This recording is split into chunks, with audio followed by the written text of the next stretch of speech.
Savoir-faire de la page 4. Donc on nous donne une fonction f de x, donc définie par f de x égale x carré plus x, donc définie sur R. Pour cette fonction R, on me demande d'abord de calculer f de 1. F de 1, rien de compliqué, je remplace x par 1, c'est-à-dire 1 au carré plus 1, ça me donne donc 2. De la même façon, f de 1 plus h, je remplace x par 1 plus h, donc ça me donne 1 plus h au carré plus 1 plus h.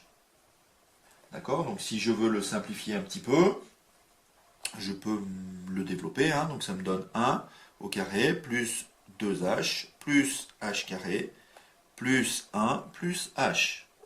Donc là, si je rassemble tout, j'ai h carré, dh j'en ai 3, donc plus 3h, plus 2. D'accord?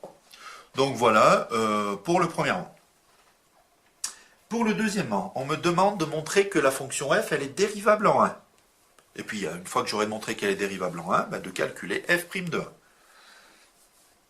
Donc, pour montrer qu'une fonction est dérivable, on a dit qu'il suffisait, d'après la définition, de montrer que sa limite, que la limite du taux d'accroissement, donc au point ici 1, ça me donne un nombre réel, fini. D'accord? Donc je dois d'abord calculer le taux d'accroissement.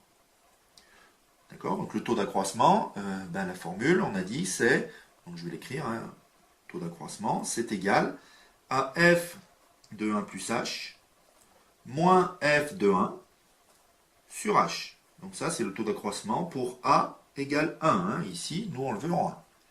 Donc f de 1 plus h, on a déjà calculé au-dessus. Donc ça fait h carré plus 3h plus 2.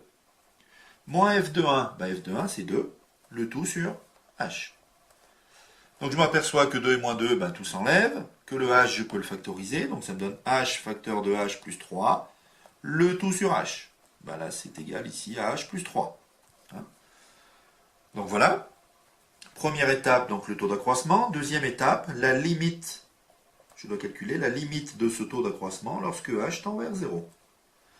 D'accord? Donc ici, c'est égal à la limite de h plus 3 lorsque h tend vers 0. C'est égal à 3 ici. Donc 3, c'est bien un nombre ici qui est fini. D'accord? Donc je sais que, comme c'est fini, c'est égal au nombre dérivé au point ici d'abscisse A, et A ici vaut 1.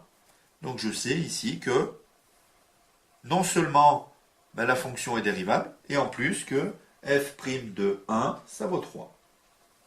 D'accord? Donc ici, je peux dire que la fonction f est dérivable. Mais elle n'est pas dérivable n'importe où, elle est dérivable ici en 1. D'accord? Et je sais en plus que f' de 1, ça vaut 3. Donc voilà pour ce